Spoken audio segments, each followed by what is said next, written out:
Abigail had always thought of her heart as a dependable old friend. It had been with her through years of laughter and tears, through the long nights rocking her babies to sleep, and through the silent mornings after her husband passed.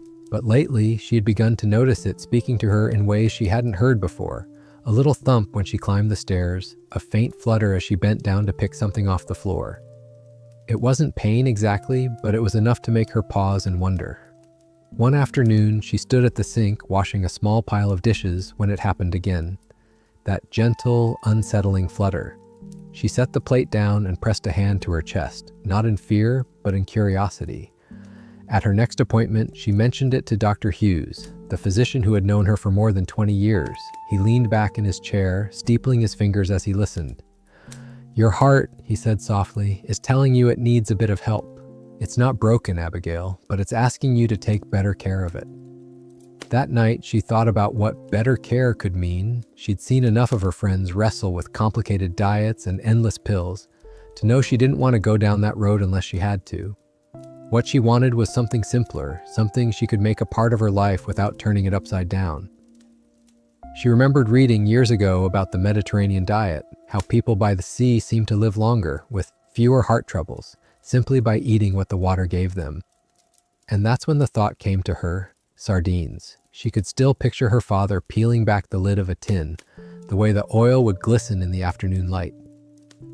The next morning, she walked to the market. The sardines were tucked away on the bottom shelf, quiet and unassuming, as if they were waiting for someone who knew their worth. She chose 2 small tins, the kind packed in olive oil, and carried them home like a small secret. When she opened one for lunch, the scent of the sea rose up, carrying her straight back to her childhood kitchen. She ate them slowly, each bite followed by a sip of lemon water, as though savoring not just the flavor, but the memory that came with it. In the weeks that followed, Abigail began making them part of her routine, twice a week, sometimes 3. She didn't think of it as a cure or a treatment. It was more like giving her heart a little nod, a quiet way of saying, "I hear you." By the 3rd week, something had shifted. She noticed that her walks felt easier, that she could breathe more deeply without the tightness in her chest. It was subtle, but it was real. Dr. Hughes had told her once that certain fish could help the heart stay strong, that the oils inside them could calm the blood and ease the pressure. She didn't remember all the scientific words he'd used, but she remembered the feeling she had now. Lighter, steadier, safer. One evening, her daughter Claire stopped by and found Abigail slicing bread at the counter. "What's this?" she asked, spotting the open tin of sardines. Abigail smiled and shrugged. "Just something I've been enjoying lately." Claire wrinkled her nose. "Sardines? Really?" Abigail laughed, placing a slice of bread in her daughter's hand. "Just try it," she said. Claire took a bite and her eyes widened slightly. "Huh, not bad." Abigail said nothing more, but inside she felt a quiet satisfaction. Sometimes the best things for you weren't glamorous. They were humble, patient, and waiting for you to notice them. That night, she sat by the window with her tea, feeling the steady beat in her chest. It was stronger now, or maybe she was just more aware of it. Either way, it was a comfort. She thought about how easily she might have ignored those early whispers, brushed them off as nothing. But now, every bite of those little silver fish felt like a way of answering back. "I'm listening, and I'm taking care of you." And for the first time in a long while, she believed her heart believed her. The first time Abigail noticed the change was while reaching for the top shelf in her kitchen. It had always been a bit of a stretch, but lately she realized she didn't need to tiptoe quite as much. Her shoulders felt more open, her back straighter. At first, she chalked it up to her morning walks, but then she remembered something Dr. Hughes had mentioned in passing. "You know, Abigail, strong bones aren't just about avoiding breaks. They're about the way you carry yourself through life." She'd never thought much about bones before, except when she'd hear about a friend falling and ending up in a cast. But now she was aware of them in a different way, not as fragile things to be feared, but as the framework that let her move with ease. It was strange to think that a simple food could have anything to do with it. Yet every time she ate those sardines, she was eating the bones too, soft, delicate, and full of something her body clearly welcomed. Calcium, Dr. Hughes had said, but to Abigail it felt like something warmer, more alive. One afternoon, her neighbor Helen stopped by with a basket of scones. As they sat at the table, Abigail noticed how carefully Helen lowered herself into the chair, one hand gripping the armrest. "My knees," Helen said with a sigh. "They don't like me much anymore." Abigail nodded, remembering her own stiffness just a few months ago. She wanted to tell Helen about the small change she'd made, about how she no longer dreaded the thought of crouching to reach into the low cupboard or standing on her toes to dust the curtain rods. But she didn't, not yet. This wasn't a miracle, and she didn't want it to sound like one. It was just a quiet shift, building itself day by day. Later that week, Abigail went to the local market again. She wandered past the fresh produce, the warm smell of bread, until she found herself once more in front of the sardine shelf. This time, she picked up a few more tins than usual. As she stood there, she thought about her father's hands, steady, capable, and how he used to say, "Strong hands, strong back, strong life." He had been right, she realized, but strength wasn't just something you were given in youth. It was something you could feed and protect, even now. By the end of the month, Abigail found herself moving with more confidence. She noticed it while gardening, bending to pull weeds without the twinge in her hips, and while carrying the laundry basket upstairs without stopping halfway to rest. These were small things, but they added up to something bigger, a sense of self-reliance she didn't want to lose. She thought of women her age who feared falling, who avoided certain chores or hobbies because of it. And she made a silent promise to herself. She would keep these bones strong, not just for the sake of avoiding injury, but for the freedom it gave her. One evening, as the sun slipped low and painted her kitchen in soft gold, Abigail plated a simple dinner: whole grain toast, a sliced tomato from her garden, and those little silver fish. She ate slowly, thinking not of nutrients or health plans, but of the way her spine felt as she sat upright, the way her legs carried her across the room without complaint. These moments, she thought, were worth protecting. And she smiled to herself, grateful for the quiet strength that was finding its way back into her life. One humble meal at a time. It started in the smallest ways. Abigail found herself remembering the names of flowers she hadn't thought about in years. One afternoon, while talking to her granddaughter over the phone, she recalled the recipe for her mother's lemon cake, every measurement, every step, without having to pull out the worn recipe card. It wasn't that she'd been forgetting everything before, but lately her thoughts felt less cluttered, like a drawer she had finally taken the time to sort through. Dr. Hughes had once explained how the brain was made mostly of fat, the good kind, the kind you found in certain fish. He'd said it gently, knowing she didn't care much for scientific jargon, but the message had stuck. Feed your brain, and it will thank you. Back then, she'd nodded politely and let it slip to the back of her mind. Now, sitting at her kitchen table with a plate of sardines on toast, she wondered if maybe those quiet words had been truer than she realized. One morning, she was reading the paper when an article caught her eye, a piece about a small fishing village where people lived well into their 90s, their minds still sharp, their humor still quick. They credited it to a life spent by the sea and meals filled with the catch of the day. She smiled as she read, feeling a kinship with those strangers she'd never met. Maybe, she thought, she was learning to live a little like them, even here in her landlocked town. Her daughter Claire noticed too, though she didn't say it outright. Instead, she'd make little comments. "You remembered to bring the photo album. I always forget mine." Or, "You told that story better than last time." They were small things, but Abigail treasured them. She'd seen too many friends lose bits of themselves to forgetfulness, little scraps of memory slipping away until the faces and places they loved became harder to reach. She didn't want that to happen to her, and if something as simple as adding these fish to her week could help, then she was more than willing. One rainy afternoon, Abigail stood at her window, watching drops slide down the glass. She thought back to her school days, to the smell of chalk dust and the feel of cool wooden desks. She could picture the handwriting of her favorite teacher, Mrs. Benton, as clearly as if it were in front of her now. It amazed her, this clarity, not just the memories themselves, but the way they came with color and sound and warmth. Her mind felt alive, not like something she was clinging to, but like something reaching forward with her. She didn't expect miracles. She knew age had its own way of rearranging things, of slowing certain parts down. But she also knew this. Her mind felt more like a friend these days than a stubborn stranger. And as she rinsed her plate and set it in the rack, she decided that she liked the idea of feeding not just her body, but her memories too. Because in the end, they were what made her life feel whole. For as long as she could remember, Abigail had carried a low, nagging ache in her hands every morning. It wasn't sharp enough to stop her from living her life, but it was there, a stiffness in her fingers, a heaviness in her knees, like her body was quietly protesting the start of each day. She'd grown used to it, brushing it off with a wry smile and muttering, "Just the price of getting older." But one Saturday, as she buttoned her cardigan before heading to the market, she noticed something strange. The button slipped through the holes without the usual fumbling pause. Her fingers moved more easily, and her knees didn't complain as she bent to tie her shoes.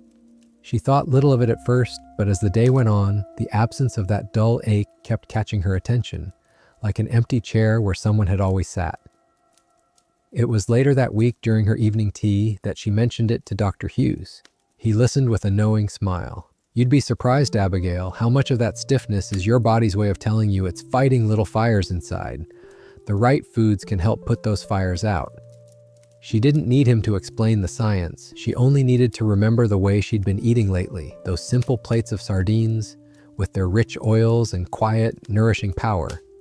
The more she thought about it, the more she noticed other small changes. Her afternoon walks felt easier. The slope at the end of her street no longer left her breathing heavy. When she kneaded bread dough in the kitchen, her wrists didn't tire so quickly. Even her face seemed to carry a bit more color, as if her body had decided to invest its energy in living rather than constantly mending. One rainy afternoon, Abigail sat knitting by the fire. She thought back to the last time her joints had truly ached. She couldn't pinpoint it. What she did remember was the warmth of the little fish on toast, the way the olive oil pooled on the plate, and the scent that rose when she squeezed a bit of lemon over them. It wasn't a medicine cabinet, it was a meal. And yet, somehow, it was giving her the kind of relief she used to think could only come in pill form. That night, Claire stopped by with the children. They played on the rug while Abigail sat cross-legged beside them, something she hadn't done in years without feeling stiff afterward. Claire glanced at her, surprised. "You're sitting on the floor?" Abigail laughed. "I guess I am." And when she stood up without wincing, she felt a wave of quiet pride. She wasn't chasing youth, she realized. She was simply making peace with her body, and in return, it was beginning to trust her again. It was a Thursday morning when Abigail first noticed the difference. She had woken earlier than usual, the pale gold of sunrise just spilling across her curtains. Normally, she'd take her time getting up, sitting on the edge of the bed until her legs felt sure enough to carry her. But this time, there was no hesitation. She stood in one smooth motion, her balance steady, her steps light as she crossed the room. It felt odd in the best way. She wasn't dizzy. Her feet didn't feel like they were finding their way over uneven ground. Even the faint buzzing she sometimes felt in her hands, something she'd always dismissed as nerves, seemed to have gone quiet. Over her morning tea, she thought about it. She hadn't started any new pills, hadn't joined a gym, hadn't done anything dramatic. The only thing she'd changed was what she'd been eating. Those small silverfish, again and again, woven into her week like a secret promise. That afternoon, she decided to run a few errands. The shop was busier than usual, and in the past, she might have felt flustered in the crowd, her energy draining quickly. But today, she moved easily between the aisles, her list in hand, greeting the cashier with a smile that felt unforced. It was a small thing, being able to handle the bustle without feeling like she needed to sit down. But to Abigail, it was a victory. When she told Dr. Hughes at her next checkup, he nodded thoughtfully. "Your nerves are talking to you less," he said, explaining that what she was feeling wasn't just in her imagination. "It's like repairing the insulation on old wiring," he went on. "Signals travel more smoothly. You feel steadier, stronger." Abigail didn't need all the details. She understood enough to know her body was, in its own quiet way, saying thank you. That evening, she cooked a simple dinner, sardines mashed with a bit of mustard and lemon, spread over warm bread with slices of cucumber on the side. As she ate, she thought about how, not so long ago, she'd accepted fatigue and unsteadiness as just part of the deal with getting older. But maybe, she thought, age didn't have to mean surrender. Maybe it could mean listening more closely, feeding the body what it asked for, and letting it respond in kind. Later, as the house grew quiet, she stood at the window and watched the last light fade. She felt rooted, not heavy, but grounded, as though each part of her, from her head to her toes, was working together in harmony. And for the first time in a long time, she didn't just feel alive. She felt capable. Abigail had never thought much about her blood sugar. It was one of those things she assumed only mattered if you already had diabetes. But a few months ago, Dr. Hughes had given her a gentle warning. "You're not there yet," he'd said, "but your numbers are creeping higher. We should keep an eye on it." She had nodded, promising herself she would be more careful with sweets and bread, though deep down she worried it might be too late to make much difference. On a bright Tuesday morning, she sat across from Dr. Hughes once again, the hum of the clinic muffled by the closed door. He scanned her chart, then looked up with a hint of surprise. "Your numbers are better," he said. "Quite a bit better, actually." She blinked at him, unsure what had changed. She'd made no grand sacrifices, no strict diet plans. Then, almost shyly, she mentioned the sardines. The doctor's eyebrows lifted. "You know," he said, "that might have helped more than you think." He explained in his gentle, patient way how certain proteins could slow the way sugar entered the blood, and how minerals like magnesium and zinc could help the body handle it better. Abigail only half listened, not because she didn't care, but because she was busy thinking about the small, ordinary choices that had brought her here. She'd been eating them for her heart, for her bones, for her mind. She hadn't expected them to quietly lend a hand to her blood sugar as well. Later that week, Claire invited her out for lunch at the little cafe by the park. In the past, Abigail might have eyed the menu with quiet caution, worrying about what she should or shouldn't order. But that day, she felt at ease. She chose a simple salad, and when Claire ordered a slice of cake for them to share, Abigail didn't protest. They laughed, they ate, and she felt none of the old creeping guilt afterward. It was as if the balance inside her wasn't something she had to fight for anymore. It was something she could trust her body to keep. That evening, back at home, she opened the cupboard and reached for another tin of sardines. She didn't think of them as a cure or even as a trick. They were just part of her life now, as ordinary as her morning tea, as steady as her evening walks. She liked that. There was a quiet dignity in knowing she was giving herself small gifts each week, the kind that worked quietly behind the scenes. As she sat down to eat, the light from the kitchen window spilling across the table, Abigail thought about the years ahead. She knew she couldn't control everything, none of us can, but she also knew that some of the most powerful changes came from the smallest habits. And as she forked a bite of fish onto her toast, she smiled, thinking of all the ways those little silver fillets had given her more than she'd ever expected.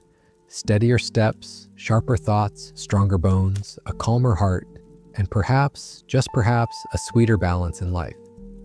The change Abigail valued most didn't show up in any doctor's chart. It was in the way she moved through her days now, slower, yes, but with a kind of steadiness she hadn't felt in years. The mornings no longer began with the dread of what might ache or fail. Instead, she opened her curtains and let the light in without hesitation. Her kitchen had become a place of quiet ritual, the clink of a fork on a small plate, the soft hiss of bread toasting, the bright squeeze of lemon over fish. One Sunday, she invited Claire and the children over for lunch. She laid out a simple spread, bread, salad, and of course, a few tins of sardines opened and arranged with care. The children wrinkled their noses at first, but curiosity won out. By the end of the meal, they were laughing, trying to spear the slippery fillets with their forks, and asking if they could take some home for later. Abigail watched them, a smile tugging at her lips, and thought about how food carried more than nutrients. It carried memory, connection, and, if you were lucky, a little bit of hope. That afternoon, after the dishes were done and the house was quiet again, she sat in her favorite chair by the window.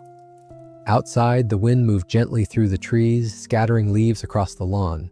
She thought about the long months before she'd made this change, the restless nights, the heaviness she'd carried without even realizing it.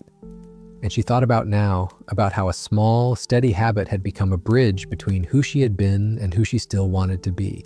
She knew she would never be 20 again, and she didn't want to be. Age had given her things youth never could: perspective, patience, and the understanding that taking care of herself wasn't selfish.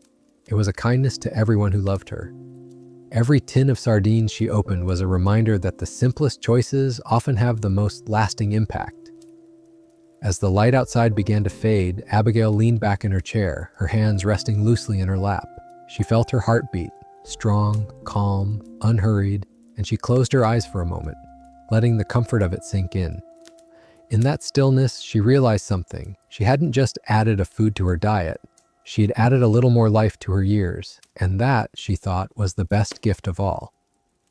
It was early spring when Abigail noticed the daffodils pushing up through the soil along her walkway. She knelt down to brush away the leaves, surprised at how easily her body folded into the motion. In the past, she might have hesitated, bracing herself for the pull in her back or the stiffness in her knees. But this time, there was nothing to brace for, only the quiet pleasure of being close to the earth. She lingered there for a moment, fingers grazing the green shoots, feeling the faint hum of life returning to the garden and, in some way, to herself. Inside, the kettle began to whistle. She stood without thinking about it, her movements fluid, and stepped into the kitchen where sunlight pooled across the counter. Reaching for a tin of sardines had become second nature now, as natural as setting out her teacup or slicing a lemon. She no longer thought of it as a health choice. It was simply part of her life, like the way she took her tea without sugar or walked to the market on Thursdays. That afternoon, she visited Helen next door, bringing over a plate of warm bread topped with sardines, tomatoes, and parsley. Helen raised an eyebrow, but took a bite, then another. "It's better than I expected," she admitted, smiling. Abigail laughed. She didn't push or preach. She simply offered, knowing that sometimes the best way to share something was to let it speak for itself. Later, as she sat in her armchair watching the pale clouds drift across the sky, Abigail thought about how much had changed in such a short time. Not just her numbers at the clinic or the way her body felt when she moved, but her sense of control over her own well-being. She realized she'd spent too many years waiting for health to be something given to her, by doctors, by chance, by luck. Now she understood it could also be something she built herself, one small, consistent choice at a time. When evening came, she stepped out into the garden again, the air cool and soft. The daffodils swayed gently in the breeze, a quiet reminder that life was always renewing itself in small, steady ways. And as she stood there, Abigail felt certain of one thing. She wasn't just eating for her health anymore. She was eating for the life she still wanted to live, and the days she intended to fill with more light, more laughter, and more of the simple, silver-bright fish that had quietly changed her story. Sometimes, Abigail thought, change doesn't come in grand, sweeping moments. It comes in the quiet choices, the ones that seem too small to matter until they've been repeated so often. They've woven themselves into the fabric of your days. She never set out to transform her life. She only wanted to feel a little steadier, a little lighter, a little more herself. And yet, somewhere along the way, she'd found all of that, and more. From the outside, her life didn't look dramatically different. She still woke with the sunrise, still tended her garden, still walked to the market every Thursday. But inside, there was a shift. Her heart beat with a calm confidence. Her mind felt clear, her steps sure. Meals were no longer just a way to fill her plate. They were small acts of care, of gratitude, of hope for the years ahead. If you asked her, she'd say it wasn't about sardines alone. It was about listening to the doctor's gentle warnings, to the memories from her childhood, to the way her body whispered when it was tired or aching or hungry for something real. She'd learned that listening and responding with kindness could be as powerful as any treatment. And so she carried on, tin by tin, slice by slice, adding a little more life to her years. Not chasing youth, but embracing the strength, clarity, and balance that still belonged to her. Because in the end, she'd discovered the truth. Taking care of herself wasn't about living forever. It was about making the days she had, every single one, truly hers. The house was still, except for the slow ticking of the clock in the hallway. Abigail sat at the kitchen table, her tea cooling beside her, a small tin of sardines open in front of her. Outside, the late afternoon light spilled across the garden, painting the leaves in gold. She could hear children laughing faintly down the street, their voices floating in with the breeze. It reminded her of summers long ago, when her own children would race barefoot through the grass, the air heavy with the smell of the sea from the tins her father would open. She took a bite, the familiar, rich taste settling on her tongue, and felt a wave of contentment, not because this little meal was special or rare, but because it had become part of the rhythm of her life. A rhythm she had chosen, carefully, steadily, with the kind of patience that comes from knowing what truly matters. In the quiet, she thought about the years ahead. She didn't know what they would bring, no one ever does, but she knew she had built something here in these small, consistent acts. Strength for her heart, steadiness for her bones, clarity for her mind, balance for her days, and woven through it all, the comfort of knowing she was caring for herself in a way that was both simple and lasting. The sun slipped lower, shadows stretching across the floor. Abigail stood, placed the empty tin in the bin, and washed her plate, her hands moving easily without ache or hesitation. She glanced once more at the light outside, then drew the curtains closed. Tomorrow would come, as it always did, and she would greet it with her tea, her toast, her little silver fish, and the quiet certainty that sometimes the smallest choices can change everything. When Abigail first sat in Dr. Hughes's office, she didn't know that a single simple habit could change so much. She only knew she wanted to feel better, for her heart to beat a little more steadily, for her steps to feel a little lighter. What began as an old memory of her father's kitchen and a tin of sardines became something much greater, a quiet, steady transformation that touched nearly every part of her life. Her heart grew calmer, her bones felt stronger, the stiffness in her mornings eased, her mind seemed clearer, and even her blood sugar found a more comfortable balance. None of it happened overnight, but in the gentle way of good habits, it built itself day by day, until she could look back and realize she had created something lasting.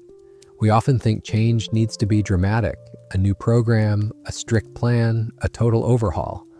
But sometimes it's as simple as listening to what your body is asking for and answering with something real, nourishing, and consistent. Abigail didn't set out to rebuild her health. She set out to care for herself in small, doable ways. And in doing so, she discovered the quiet power of persistence. So maybe this is the moment to ask yourself, what's one small choice you can make today and tomorrow and the day after that your future self will thank you for? It doesn't have to be complicated. It just has to be yours. Because in the end, it's not about chasing youth or perfection. It's about adding life to your years in ways that feel honest and sustainable. And perhaps, like Abigail, you'll find that the smallest steps can lead you somewhere brighter than you ever imagined.